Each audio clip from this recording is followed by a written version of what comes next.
आई थी। जिन व्यवस्थाओं के तहत यदि हम अपना जीवन तदनुरूप कर लेते हैं तो यह सारी सृष्टि हमारे लिए वरदान सिद्ध होती है। जिस भूमि पर हम जन्म लेते हैं, जिस माँ से हम जन्म लेते हैं, वह सदा आर्य पुत्रों के लिए वंदनीय होती है। वंदे मातरम ये हमारे देश का नारा है। दुनिया का कोई भी देश अपनी भूमि को, अपने राष्ट्र को माता नहीं कहता। विश्व में एक देश ऐसा है जो राष्ट्र को भी माता कहता है। माता कहने का अर्थ क्या है कि माता की गोद में जो व्यक्ति रहता है वो निर्भय रहता है, सुरक्षित रहता है, हंसता है, खेलता है, किलकारी भरता है, माँ की लोरी सुनता है। और इसलिए हमारे पूर्वजों ने इस राष्ट्र को माता कहा कि तुम इस माँ की गोद में निर्भय रहो, खुश रहो, किलकारी भरो। यह भारत माँ तुम्हारे लिए सदा वरदान सिद्ध होगी। कोतवाली बनाई जाती हैं, थाने बनाए जाते हैं, जेल बनाए जाते हैं, बेटों के लिए नहीं, बेटों के दुश्मनों के लिए। जब कोई माँ के द्वारा कोई चीज़ का निर्माण हो, कानून के द्वारा किसी चीज़ की स्थापना हो,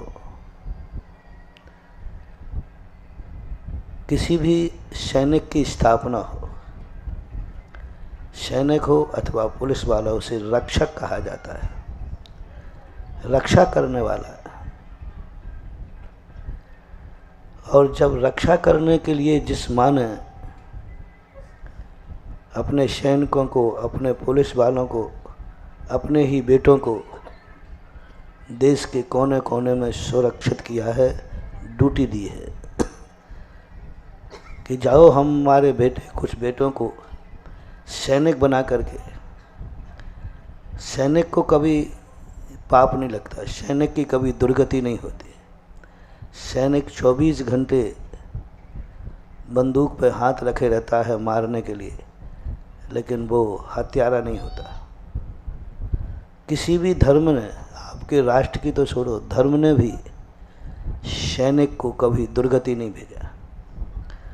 सैनिक का दूसरा नाम है हिंदी में रक्षक, जो हमारी रक्षा करता है, हमारी सुरक्षा प्रदान करता है।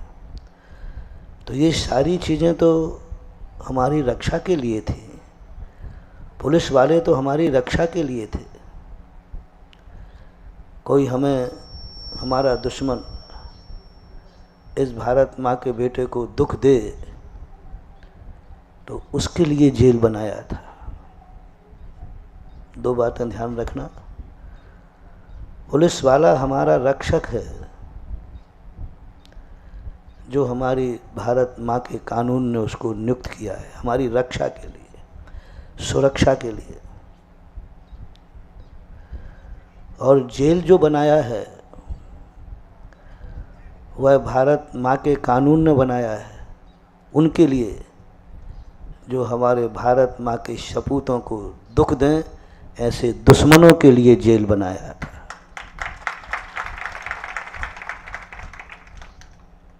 खेद की बात है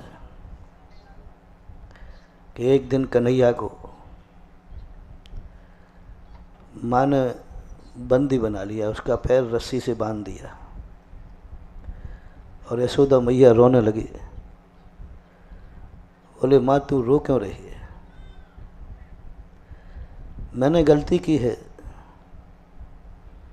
तूने मुझे बंदी बना दिया, मेरा पैर बांध दिया, तो मैं रोऊंगा ना, तू क्यों रो रही है? बोले बेटा मैं ये रो रही हूँ कि बांधने वाली रस्सी इस माँ ने रखी थी तेरे दुश्मनों के लिए, लेकिन मेरा दुर्भाग्य है इस रस्सी से मुझे अपने बेटे को बांधना पड़ रहा है। गजब का सोच यशोदा मैया ने 2 वाक्यों में कितनी बड़ी बात सारे जगत के लिए कह दी। लाखों साल पहले ये बात कही गई, आज भी जीवित है। कन्हैया रो पड़े, बोले माँ क्या बात है? हाँ बेटा मैं माँ हूँ, बंदी बने तेरा दुश्मन, बंदी बनाऊं तेरे दुश्मन को, लेकिन आज मैंने अपने बेटे को बंदी बना लिया, इससे बड़ा दुर्भाग्य क्या होगा? माँ के आंसू देखकर कन्हैया रो पड़े और कन्हैया ने माँ के पैर छूते कहा, माँ मैं नटखट हूँ, मैं इतना रहस्य माँ का नहीं समझता था, लो आज तेरे चरणों की सौगंध करता हूँ, आज के बाद मैं ऐसा कोई अपराध नहीं करूँगा कि माँ को बंदी बनाना पड़े। महानुभाव, एक छोटा सा उदाहरण यशोदा मैया का आप सब जेल वासियों के साथ। मैं आपको देख करके खुश नहीं हूँ, मैं यशोदा मैया के स्थान पर बैठा हूँ और आप सब हमारे कन्हैया बेटा हैं। आप कन्हैया हैं, मैं यशोदा मैया हूँ। मैं पूछता हूँ, इसमें कोई पाकिस्तानी तो नहीं है बंदी में? कोई अमेरिका रूस विदेशी तो नहीं है? जेलर साहब, कोई विदेशी बंदी तो नहीं है? विदेशी बंदी होता तो आज मुझे बहुत खुशी होती, पुलिस पर खुशी होती, जेल पर खुशी होता कि मेरे भारत माँ ने जेल बनाया था देश के दुश्मनों के लिए और आज दुश्मन उस जेल में बंद है। लेकिन आज मैं दुखी हूँ, बहुत दुखी हूँ देख करके हमारी माँ के जेल में हमारे ही बेटे बंदी बने हुए हैं। आप देशवासी हो, आप नागरिक हो, आप इस माँ के सपूत हो,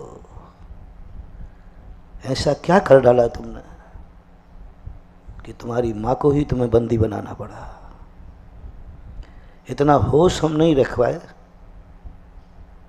कभी किसी ने अपराध आदतन किया होगा, कभी किसी ने अपराध जोश में किया होगा, कभी अपराध किया नहीं हो गया होगा। और मैं ये भी मानता हूँ कुछ एकाध बंदी ऐसा भी होगा जिसने किया नहीं होगा लेकिन फंसा दिया गया होगा। हाँ मैं सब जानता हूँ, तालियां बजना बताता है, लेकिन नहीं, किसी ने नहीं फंसाया। तुम खुद फंसे हो। मैं अभी बता देता हूँ। पहला तो इतना होश महानुभाव, अब जो सज़ा तुम्हें मिल चुकी है इसमें बेईमानी मत करना, क्योंकि माँ के द्वारा दी हुई सज़ा नहीं कहलाती, वो जीवन का श्रृंगार कहलाता है। पहली बात तो इतना होश रखो, आज के बाद प्रतिज्ञा करो, जो सामान्य लोग सुन रहे हैं वो भी, और सारा विश्व लाइव में सुनेगा। भारत का हर कोने में आज की आवाज़ जाएगी। हर व्यक्ति से मेरा एक संदेशा है राष्ट्र के नाम, बस अपनी ज़िंदगी जीते समय तुम कितने भी चंचल हो, तुम कितने भी गुंडे हो, तुम कितने भी क्रोधी हो, तुम कितने भी चोर हो, बस ऐसा कोई अपराध मत करना कि हमारा माँ का कानून ही तुम्हें बंदी बना के जेल में डाल दे। ऐसा कोई कानून नहीं करना। वसुदेव कुटुंबकम को कहने वाली हमारी भारत माता, जब भी तुम किसी के साथ कुछ करते हो तो ये मानना चाहिए ये मेरा भाई है। जन्म देने वाली ही माँ नहीं, अपना राष्ट्र माता है, भारत माता है। और जब भारत माता है तो भारत के हर जीव के लिए हम क्यों बुरा सोचें? हम क्यों कहें कि मेरा दुश्मन है? हम क्यों उसके प्रति इतने क्रोध में आ जाएं कि अपने भाई को भी हम मारने के लिए तैयार हो जाएं? छोटी सी धन के कारण, छोटी सी दौलत के कारण, थोड़ा सा ईगो, थोड़ा सा मान कषाय तेज पे आ गए। और ये ध्यान रखना, जिस व्यक्ति को माँ ही बंदी बनाकर जेल में डाले और आपको अपने अपराध पर गिलानी न हो, तो आज ये कान खोल करके सुन लेना, ना जाने कितने जन्मों तक तुम भारत माँ की गोद में नहीं जन्म पाओगे, भारत जैसी माता तुम्हें नहीं मिलेगी। ये भारत माँ के निकली हुई बद्दुआ होती है। माँ कभी बद्दुआ देती नहीं है, माँ की बद्दुआ लगती है। दुश्मन बद्दुआ देता है, माँ बद्दुआ देती नहीं है, माँ की बद्दुआ लगती है। और ऐसी बद्दुआ लगती है कि व्यक्ति फिर भारत की सीमाओं में कभी भी जन्म लेने की सोच ही नहीं पाएगा। तो कम से कम ऐसा आज संकल्प सारे कैदी करें, जो कैदी नहीं हैं वो करें, कि हम अपनी ज़िंदगी में ऐसा कोई अपराध नहीं करेंगे जो हमारा रक्षक पुलिस वाला हमें ही बंदी बनावे। हमारा रक्षक है वो, हमारी रक्षा करने वाला है। और ऐसा तुमने नटखटपना कर दिया, किसी रक्षक को बंदी बनाना पड़ा, उसको जेल में लाना पड़ा। एक बात ये ध्यान रखना, मनुष्यों के प्रति ही नहीं, मानववादी ही नहीं बनना है, मानवतावादी बनना है। और मानवतावादी का अर्थ होता है मानव के प्रति ही बैर भाव नहीं त्यागना है। हमें अपने भारत में रहने वाले हर पशु को भी भारत का मानना है। आप कहते हैं कि हमने निरपराध, हमें फंसा दिया गया है। नहीं, कोई नहीं फंसाता, झूठ कभी होता ही नहीं। मेरे पास अभी टाइम नहीं है, नहीं तो मैं यहीं जितने लोग ये कह रहे हैं कि मैंने कोई अपराध नहीं किया, फंसाया गया, उन सब के अपराधों की लिस्ट मेरे पास है। वो जेलर साहब के पास नहीं है, उनसे मत मांगना, वो मेरे पास। वो राष्ट्र के कानून की किताब में नहीं मिलेगी, वो हमारे शास्त्र में मिलेगी। मैंने एक बार एक जेल में प्रवचन दिया, टाइम था, दोपहर में गया, थोड़े से बंदी थे। मैंने जेलर साहब से कहा कि मैं इनसे हुबहू एक एक व्यक्ति से बात करना चाहता। मैं एक कमरे में बैठ कर एक एक को बुलाया। मैंने कहा बेटा तुमने अपराध क्यों किया? एक ने कहा महाराज मैंने अपराध नहीं किया, मुझे गलत फंसाया गया। मैंने कहा देखो कानून कभी गलत नहीं होता। बोले महाराज आप जानते नहीं हो आज क्या होने लगा है। मैंने कहा मेरे से कुछ छुपा हुआ भी नहीं है, मैं सब जानता। उन्होंने कहा बोलो मैं आपको भगवान मान रहा हूँ। मैंने कहा आपने अपराध किया है। बोले महाराज मैं भगवान मान के कह रहा हूँ आपको, मैंने अपराध नहीं किया, मुझे फंसाया गया। थोड़ा मैंने फिर कहा तो वो थोड़ा गुस्से में आ गया। महाराज मैंने अपराध नहीं किया, कोर्ट कचहरी में नहीं बोल रहा हूँ, मैं गुरु भगवान के सामने बोल रहा हूँ कि मैंने नहीं किया। मैंने कहा कैसे करूँ इस भारत माँ के कानून की रक्षा? ये भारत के कानून को ठुकरा रहा है। मैंने आँख बंद किया। आँख बंद करते ही मेरे सामने एक पिंजड़ा सामने आया, उसमें एक तोता था। मैंने एकदम आँख खोली, मैंने कि पिंजड़ा तोता यहाँ कहाँ से आ गया? तुरंत संदेशा मिला भारत माँ का, इसको बताओ इसने कोई अपराध तो नहीं किया, लेकिन इससे पूछो कि इसने कभी किसी तोते को अपने पिंजड़े में बंद किया था क्या? मैंने कहा बेटा ये बताओ तुमने कभी तोता पकड़ा था? बोले पकड़ा था। कैसे पकड़ा था? बोले हमारे खेत में एक बरगद का पेड़ था, उसमें होल था, उसका परिवार रहता था। मैंने कि उसने तुम्हारा कुछ बिगाड़ा था? बोले नहीं बिगाड़ा। कोई तुम्हें नुकसान पहुंचाया? बोले नहीं पहुंचाया। क्यों पकड़ा तुमने उसको? बोले यूं शौक से। मैंने कहाँ है? बोले घर में टंगा हुआ है दरवाजे पर। मैंने कि उसका परिवार को तुमने अलग किया ना, बेकसूर परिवार को, उसकी बद्दुआ तुम्हारे पास। और जब जब तुम पिंजड़े के सामने निकलते हो वो बोलता है, टें टें बोलता है। वो टें टें नहीं बोल रहा है, वो तुम्हें देखकर बद्दुआ दे रहा है, रे दुष्ट, तूने बेकसूर को मेरे लिए परिवार से अलग किया है, एक दिन तेरा भी ऐसा ही होगा। बंदी बनाया हुआ तोता कभी मत मानना कि वो तुम्हें दुआ दे रहा है। मानो कौन देगा दुआ? महाराज हम उसको बहुत अच्छा भोजन कराते हैं, बहुत बढ़िया भोजन कराते, जंगल में भी नहीं मिलता होगा। मैंने कि महान भाव, कोई भी व्यक्ति हो जेल में रह करके खीर भी खाना उसे पसंद नहीं है, परिवार के साथ सूखी बाजरे की रोटी भी पसंद है। मैंने कि तुम्हें यहाँ कौन सी कमी है? दोनों टाइम भोजन मिल रहा है, बढ़िया रहो ना आराम से, क्या दुख है? बोले परिवार नहीं है। मैंने कि उसको भी। ये यथार्थ घटना उसने कहा है। मैंने कि बस उसी बद्दु तोते की बद्दुआ तुम्हें है, उसको तुमने बंदी बनाया निरपराधी को, आपको बंदी होना पड़ा। अब क्या है? मैंने कि एक ही उपाय है, जब तुम्हारे परिजन तुमसे मिलने आए उस तोते को भी बुलवा लो, एक बार मिलने के लिए बुलवा लो, और उसे क्षमा याचना करके यहीं से जाकर के उसको जहाँ से लिया है परिवार को वहीं उसको छोड़ दो। देखो वो तुम्हारे पिंजड़े में आता है कि वो अपने घोंसले में जाता है।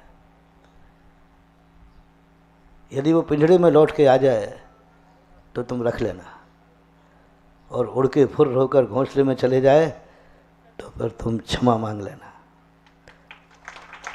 कि मैंने तुझे इतने दिन निरपराध होकर बंदी बना के रखा, और हुआ पिंजड़ा तो खुलते ही वो तो उड़कर कहाँ चला गया। और ये जैसे उसने किया मेरा बिहार हो गया। 6 महीने नहीं हुए, उसको बहुत सज़ा लंबी थी, लेकिन उसका ऐसा फैसला हुआ 6 महीने बाद वो जेल से मुक्त होकर के बाहर आ गया, निकल नहीं सकता था। मेरा कहने का भाव ये है कि हम प्रकृति का एक एक कण हमें बद्दुआ देता है, एक एक कण, तोता भी, पक्षी भी, कुछ भी, क्योंकि वो भी जिंदा रहना चाहते। दुनिया में जो भी आया है वो जिंदा रहने के लिए आया है कि मरने के लिए? बोलो ना। एक चींटी भी, अपन चींटी को पकड़े ना तो वो खुश होती है कि तड़पती है? अब चींटी को पकड़ना, वो पैर हिलाती, जैसे अपनी कोई गर्दन पकड़े ना, है ना। वो भी क्या कहना चाहती? मैं जिंदा रहना चाहता हूँ, मरना कोई नहीं चाहता। और जब जिंदा रहना चाहते यही दुनिया की हर चींटी, हर जीव, तो हमें मारने का क्या अधिकार है? हमें किसी के विनाश करने का क्या अधिकार है? जब वो जिंदा रहने के लिए है, प्रकृति ने जीवित रखने के लिए दिया, तो हमें मारने का कोई अधिकार नहीं है। इसलिए महावीर स्वामी ने देखो कोई सूत्र नहीं दिए। इस आर्यावर्त में 24 में तीर्थंकर महावीर स्वामी हुए। उन्होंने किसी भक्तों से ये नहीं कहा कि तुम मेरी भक्ति करो, उन्होंने ये नहीं कहा कि तुम मेरी बात मानो, मेरे पथ पर चलो, मेरी सेवा करो, मेरी जयकार बोलो, नहीं कहा। उन्होंने सबसे बड़ा एक सूत्र दिया कि जाओ, मेरा तुम्हारे ऊपर वरदान है, आशीर्वाद है, लेकिन बस एक नियम कर लो, संसार में जितने जीव जीने के लिए जब वो जन्मे हैं तो जियो और जीने दो। तुम दूसरे को जिंदगी दोगे, वो जिंदगी तुम्हें देगा, प्रकृति का नियम है। तुम दूसरों की जिंदगी लोगे, कोई तुम्हारी जिंदगी लेगा। तुम दूसरे का बुरा विचारोगे, तुम्हारा बुरा होगा। खुशी बांटो, खुशी मिलेगी, आंसू बांटो आंसू मिलेंगे, जो बोओगे वही तो आएगा। खुशी कोई भगवान के पास से नहीं आती, खुशी का कोई स्टोर नहीं है महानुभाव, खुशी एक खेती है। दुख कोई हमें देता नहीं है, दुख एक खेती है।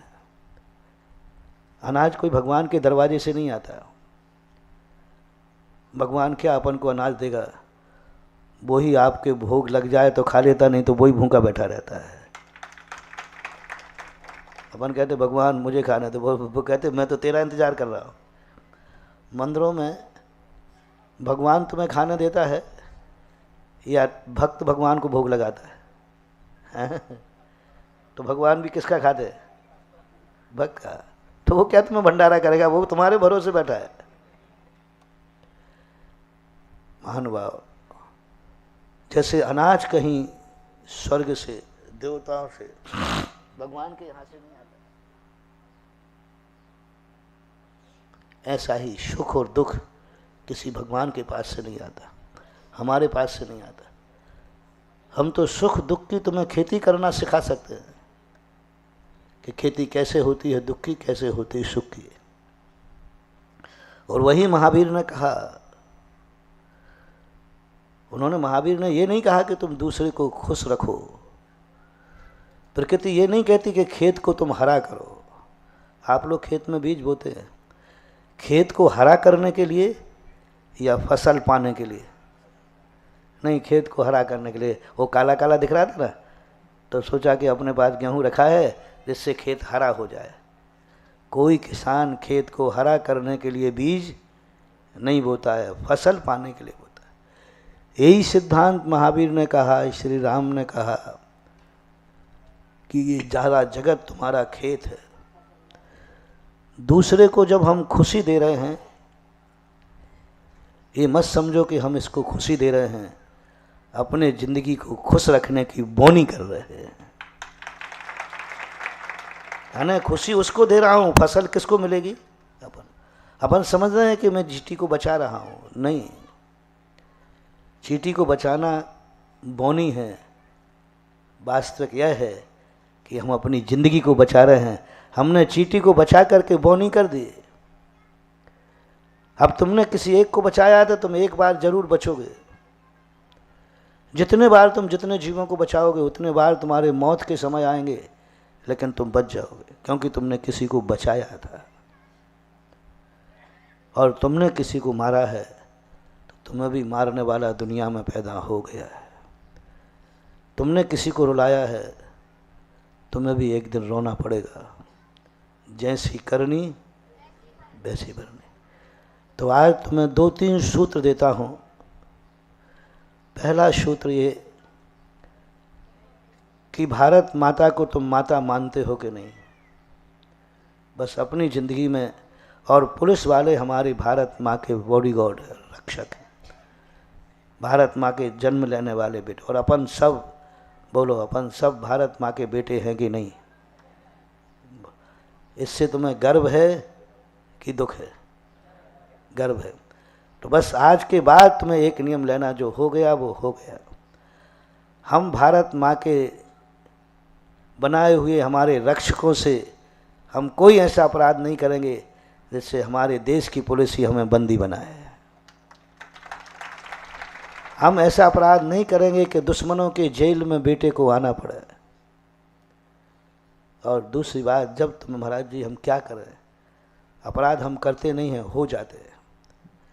इनमें 70% अपराध करना नहीं चाहते थे, लेकिन अपराध हो गए। एकदम क्रोध आया, भावावेश आया, मजबूरी में थे। उसके लिए तुम्हें एक ही विचार करना है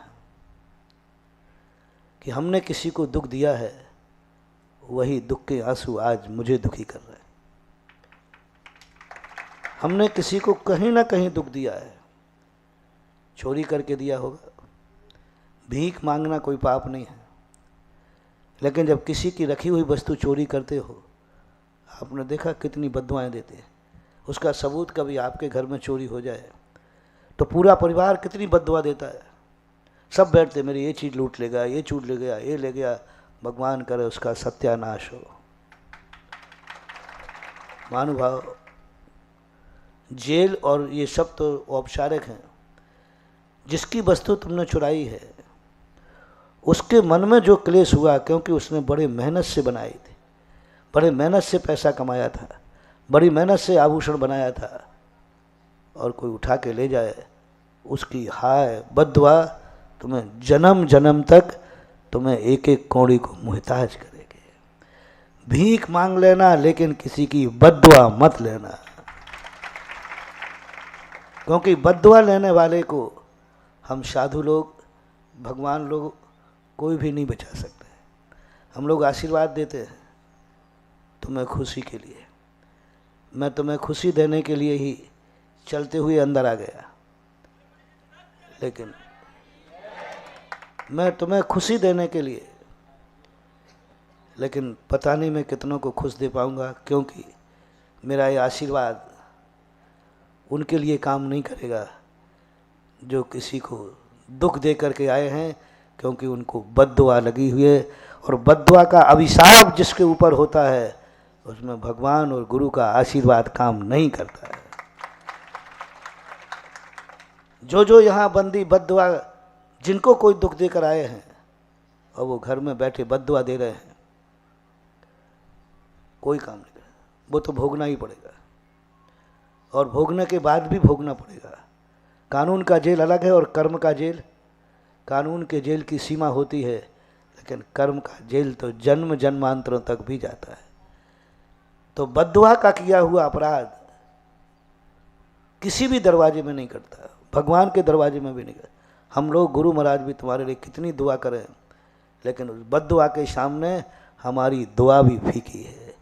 आप लोग विचार करना, क्या तुम्हारी किसी भी कुकृत से कोई परिवार दुखी करके तो नहीं आए हो?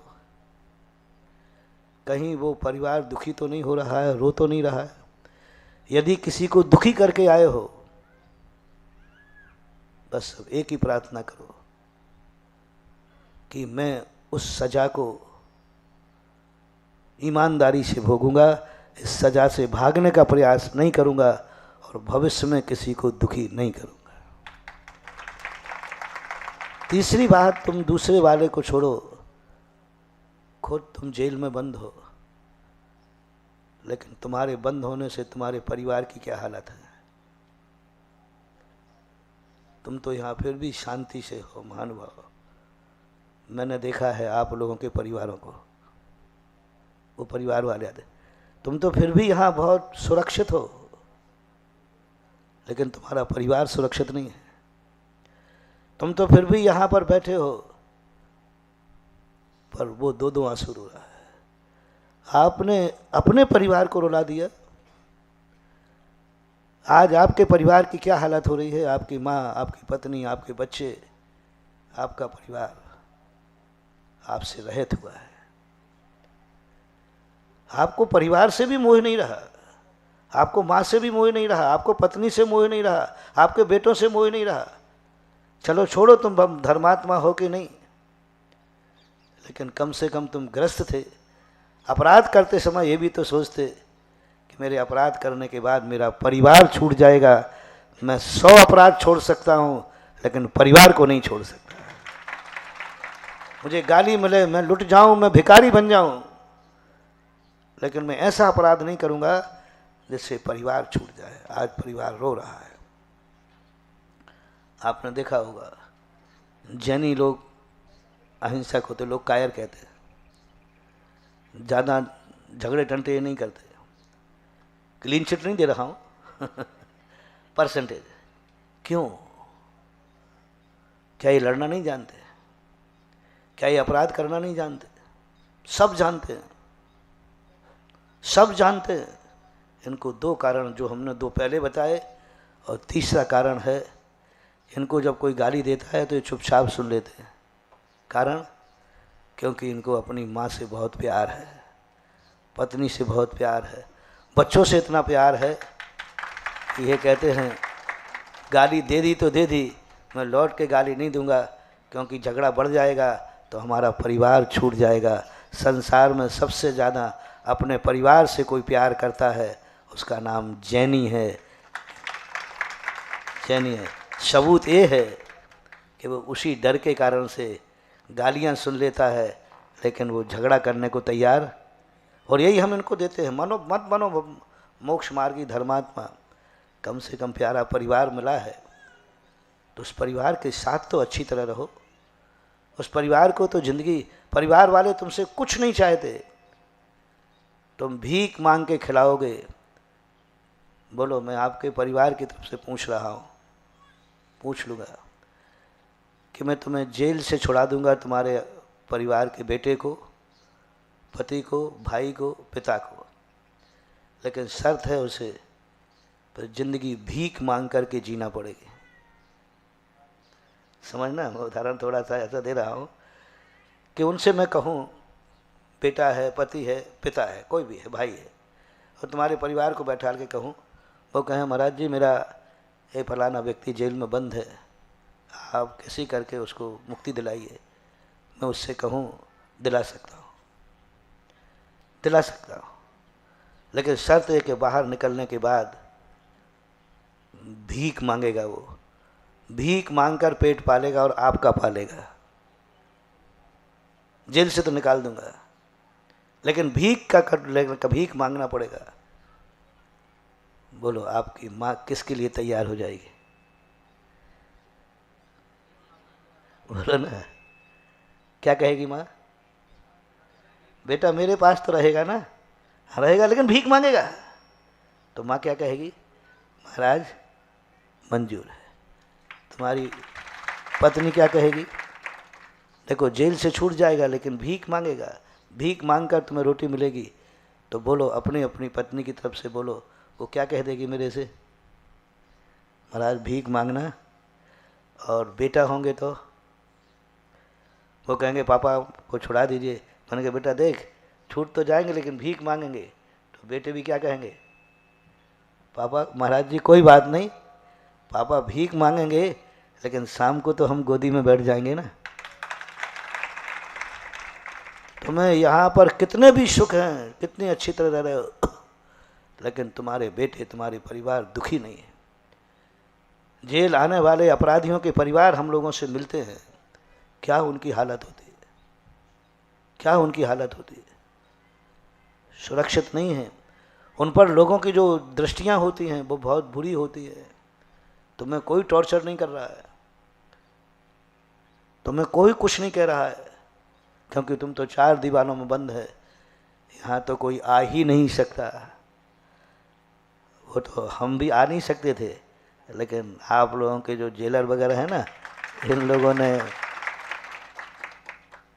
कौन आ सकता है? सब तरफ से बंद है। तुम्हें तो कोई टॉर्चर नहीं दे, तुम तो अपराध करके निश्चिंत हो, लेकिन तुम्हारा परिवार बुरी दुआओं से देखा जा रहा है। तुम्हारे परिवार को हर मोहल्ला वाला, माँ यदि बेटा है तो माँ कहती यही का बेटा है, वो जेल में पड़ा है, इसी का पति है, उसको तो इतना दुख दिया जा रहा है, वो शर्म से घर से बाहर नहीं निकल रहे हैं। बच्चा स्कूल में जाकर के उसको, स्कूल के बच्चे उसको टॉर्चर कर रहे हैं, इसका पापा जेल में बंद है, उसको कैसा लगता होगा? तुम तो शांति से जी रहे हो, लेकिन उधर तुम्हारे बच्चे स्कूल में, जेल से भी ज़्यादा यातनाएं।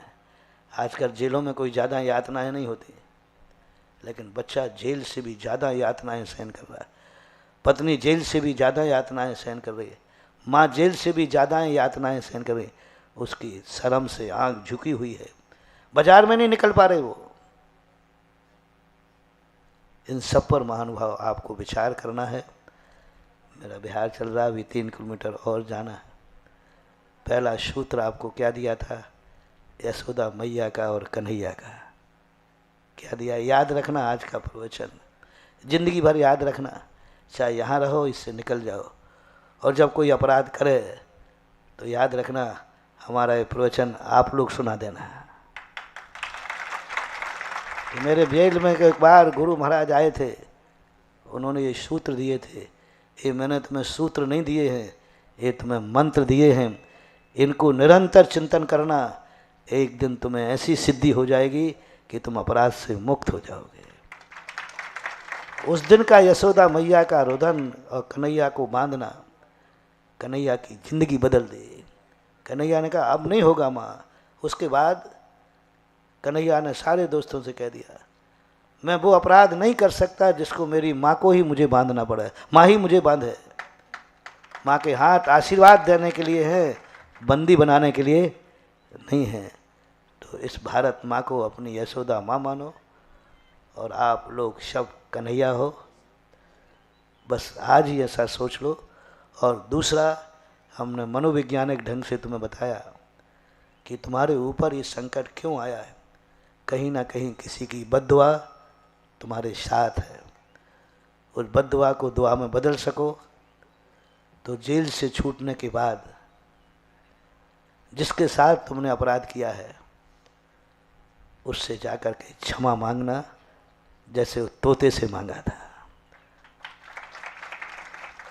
कोई मान अपमान मत समझना, ईगो मत बनाना, और उसको इतना प्यार देना कि वो तुम्हारे कारण से दुखी हुए है परिवार, वो इतना सुख हो जाए, कह दे कोई बात नहीं बेटा, हम माफ़ करते हैं।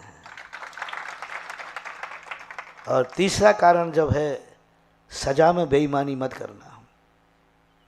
अपराध किया है, सज़ा को ईमानदारी से भोगो। और मुझे भारत का कानून मालूम है, ईमानदारी की सज़ा भोगने वाले को पूरी सज़ा नहीं काटना पड़ती, बीच में ही माफ़ीनामा मिल जाता है। मैंने बहुत सारे अपराधियों को देखा, उनको जेल थी बहुत साल की, छूट के आए। मैंने कैसे? बोले हमारी ईमानदारी पर। मैंने जेलर से पूछा इनको कैसे छोड़ दिया? बोले आदर्श जेली है। अभी मैं यहाँ देख रहा था कि आप जेलियों के लिए, कुछ जेली खड़े हुए हैं ड्यूटी पर,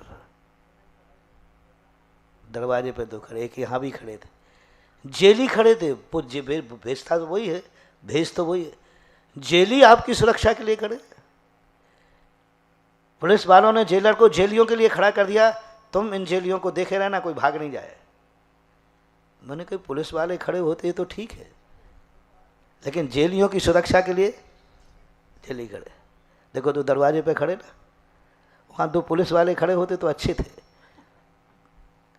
लेकिन कितना गर्व है मुझे, कितना गर्व है मुझे कि जेलियों पर इतना विश्वास पुलिस का कि सुरक्षा के लिए दरवाजे पर खड़ा कर दिया।